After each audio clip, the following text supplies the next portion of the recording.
அஸ்ஸலாமு அலைக்கும் ஃப்ரெண்ட்ஸ். இன்றைக்கி என்ன செய்ய போகிறோம்னா, பச்சரிசி வச்சு ஒரு இட்லி பண்ண போகிறோம். புழுங்கல் அரிசி இதில் கொஞ்சம் கூட சேர்க்க போகிறதில்ல. இந்த பச்சரிசி வச்சு ஒரு சிப்பி இட்லி. இதோட பேர் சிப்பி இட்லி. சிப்பி கவுத்து போட்டால் எப்படி இருக்குமோ அதே மாதிரி இருக்கும். வாங்க அது எப்படி பண்ணலான்னு பார்க்கலாம். நான் 2 கப்பு பச்சரிசி எடுத்திருக்கேன். ரேஷன் பச்சரிசி தான். இந்த மாதிரி தலையை வெட்டி 2 கப்பு எடுத்திருக்கேன். அதே அளவு 1 கப்பு உளுந்து எடுத்திருக்கேன். அதே மாதிரி தலையை வெட்டி ஒரு 2 ஸ்பூன் ஜவ்வரிசி எடுத்திருக்கேன். மாவு ஜவ்வரிசி. ஒரே 1 ஸ்பூன் வெந்தயம் எடுத்திருக்கேன். இப்போ எல்லாத்தையும் நல்லா கழுவி நம்ம ஊற வச்சுக்கலாம். நல்லா கழுவி கொண்டு வந்துடுறேன். இப்போ நல்லா கழுவியாச்சு. நல்லா குடிக்கிற தண்ணி, கேன் தண்ணி தான் போட்டு இதை நான் ஊற வச்சுருக்கேன். இது ஒரு 5 மணி நேரம் ஊறணும். இந்த எல்லாத்தையும் ஊற வச்சாச்சு. இது உளுந்தோட நான் வெந்தயமும் சேர்த்து ஊற வச்சுருக்கேன். இது தண்ணி ஊற்றி கழுவுன உடனேயே இந்த 5 மணி நேரமும் அது ஃப்ரிட்ஜில் தான் வச்சுருந்தேன், வெளியில் இல்லை. அரிசியும் ஜவ்வரிசி மட்டும்தான் வெளியில் இருந்தது. உளுந்து ஃப்ரிட்ஜில் இருந்துச்சு. 5 மணி நேரம் கழித்து இப்போ நம்ம இதை அரைச்சிக்கலாம். முதல்ல உளுந்து அரைச்சிக்கலாம். பாதி பாதியாக அரைச்சிக்கலாம். அப்போ தான் நல்லா அரையும். உளுந்து அரைச்சாச்சு. இப்போ அடுத்து அரிசி அரைக்க போகிறோம். இதுவும் பாதி பாதியாக தான். பாதி அரிசி பாதி ஜவ்வரிசி ரெண்டுத்தையும் சேர்த்து அரைக்க போகிறோம். இன்னொரு பாதி இதுக்கு அரைச்சதுக்கப்புறம் இன்னொரு பாதியும் அரைச்சிக்கலாம்.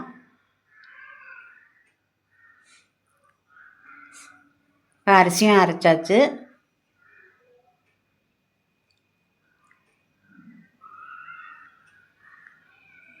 ரெண்டாவது அரிசி போட்டிருக்கேன். இதையும் அரைச்சிக்கலாம். அதையும் அரைச்சாச்சு. இப்போ எல்லாமே அரைச்சாச்சு. உளுந்து அரைச்சாச்சு, அரிசி ஜவ்வரிசி எல்லாமே அரைச்சாச்சு. இப்போ கல் உப்பு இதில் சேர்த்துக்கலாம். கல் உப்பு நல்லா கழுவியிருக்கேன். கழுவி சேர்த்துக்கலாம். சேர்த்து இதை நல்லா அடித்து கலந்து விட்டுக்கலாம். நல்லா கலந்துக்கோங்க. கலந்துட்டு இதை ஒரு 8 மணி நேரம் ஊற வச்சுக்கலாம். நல்லா கலந்தாச்சு. இப்போ ஒரு மூடி போட்டு நம்ம ஒரு 8 மணி நேரம் இதை நல்லா ஊற வச்சுக்கலாம். நல்லா புளிக்கட்டும். இப்போ பாருங்கள், 8 மணி நேரத்துக்கு அப்புறம் பார்த்தோம்னா நல்லா புளிச்சந்திருக்கு. அப்படி ஒன்றுமே நான் அவ்வளோ நல்லா புளிக்கலை. என் கையில் நிறைய புளிக்காது. இப்படித்தான் இருக்கும், பாதி புளிப்போடு தான் இருக்கும். ஆனால் இது நல்லாவே இருந்துச்சு. நல்லா கலந்து போட்டப்புறம் இந்த இந்த புளிப்பு போருமானதாகவே இருந்துச்சு. இப்போ இதை பாருங்கள், நான் இந்த மாதிரி கொட்டாங்குச்சியில் தான் போட போகிறேன் இட்லி. எல்லாத்தையும் நல்லா கழுவி தண்ணி இல்லாமல் துடைச்சி வச்சுருக்குறேன். இப்போது இட்லி குண்டானில் தண்ணி ஊற்றி ஒரு தட்டு வச்சுருக்குறேன். இப்போ இந்த இதுக்குள்ளார எண்ணெய் தடவிக்கலாம். எண்ணெய் தடவி மாவு ஊற்றி 3/4 பாகம் மாவு ஊற்றி இட்லி குண்டானில் வச்சிடலாம். ரொம்ப ரொம்ப நல்லாயிருக்கும். ரொம்ப எப்படி ஸ்பாஞ்ச் மாதிரி இருக்கும், இட்லி மாதிரி இருக்காது. ரொம்ப நல்லாயிருக்கும். செஞ்சு பாருங்கள், நீங்கள் முயற்சி பண்ணி பாருங்கள். இந்த ஷேப்பு கூட ரொம்ப நல்லாயிருக்கும். நல்ல பந்து மாதிரி வரும் பாருங்கள் இட்லி. பச்சரிசியில் போட்டால் தான் நமக்கே ஆச்சரியமாக இருக்கும். அவ்வளோ நல்லாயிருக்கும். இதனால் 2 பச்சரிசிக்கு 1 உளுந்து, அதுதான் அளவு.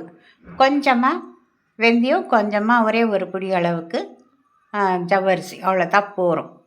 இதில் எனக்கு 30 இட்லி வந்துச்சு, 7 தோசை வந்தது. இப்போ இது நல்லா மூடி போட்டு மூடிடலாம். இது ஒரு 8 நிமிஷம் நல்லா வேகட்டும். ஒரு 8 நிமிஷத்தில் நல்லாவே வெந்துடும். இப்போ நம்ம எடுத்துடலாம். நான் அதில் கத்தி போட்டு பார்த்துட்டேன், ஒட்டாமல் வந்திருக்கு. அதனால் வெந்துடுச்சுன்னு எடுத்துட்டேன். எல்லாத்தையும் எடுத்துடலாம். இதை ஒரு 5 நிமிஷம் ஆற வச்சுக்கலாம். ஆற வச்சா நமக்கு அந்த இட்லி அப்படியே முழுசாக வரும். இல்லாட்டி ஒட்டிட்டு வரும். கொஞ்சம் இந்த கொட்டாங்குச்சி சீக்கிரமே ஆறிடும். பாருங்கள் எப்படி வந்திருக்கு பாருங்கள். எப்படி ஸ்பாஞ்ச் மாதிரி சூப்பராக இருந்துச்சுங்க இந்த இட்லி. ரொம்ப ரொம்ப நல்லா இருந்தது. சாப்பிட்றதுக்கும் நல்லா இருந்துச்சு, அது பார்க்குறதுக்கும் நல்லா இருந்துச்சு. சிப்பி இட்லின்னா சிப்பி இட்லி தான். கவுத்து பார்க்கும்போது அது சிப்பி இட்லி தான். அருமையாக இருந்த இட்லி. இப்போ எல்லாத்தையும் எடுத்துடலாம். இப்போ நீங்கள் கிட்ட இந்த மாதிரி இது என்ன இதுக்கு கொட்டாங்குச்சி இல்லாட்டி நீங்கள் சின்ன சின்ன கிண்ணத்தில் போட்டுக்கோங்க. அதுவுமே நல்லா வரும். ஆனால் இது போல் ஷேப்பில் வராது. அந்த கிண்ணம் இல்லையா, கீழே தட்டுன மாதிரி தான் வரும். நான் அதையும் போட்டு காட்டுறேன் பாருங்கள் அது எப்படி வருதுன்னு. அப்புறமா எனக்கு ஒரு டவுட் இருந்துச்சு, இதில் தோசை வருமா, நிறைய உளுந்து போட்டிருக்கோம், தோசை வருமா என்னான்னு தெரியலையே அப்படின்னு ஒரு டவுட் இருந்துச்சு. ஆனாலும் போட்டு பார்த்தேன் நான். சூப்பராக இருந்தது இந்த தோசை கூட. ரொம்ப ரொம்ப நல்லா இருந்தது. கொஞ்சம் மொத்தமாக போட்டோம்னா பேன் கேக் மாதிரி இருந்துச்சு.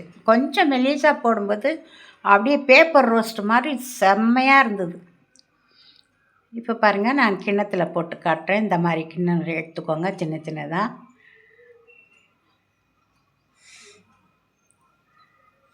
இதில் மாவு ஊற்றிக்கலாம்.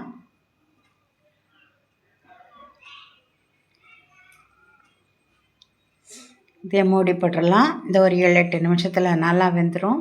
இந்த கிண்ணத்தில் இருக்கிற இட்லி நம்ம சுரண்ட வேண்டாம், அதுவாகவே தட்டினா வந்துடும். அந்த ஒரு ஸ்பெஷல் கிண்ணத்து இட்லியில் இருக்குது. இதுக்கு கொஞ்சம் கரண்டி போட்டு சுரண்டி எடுக்கணும்.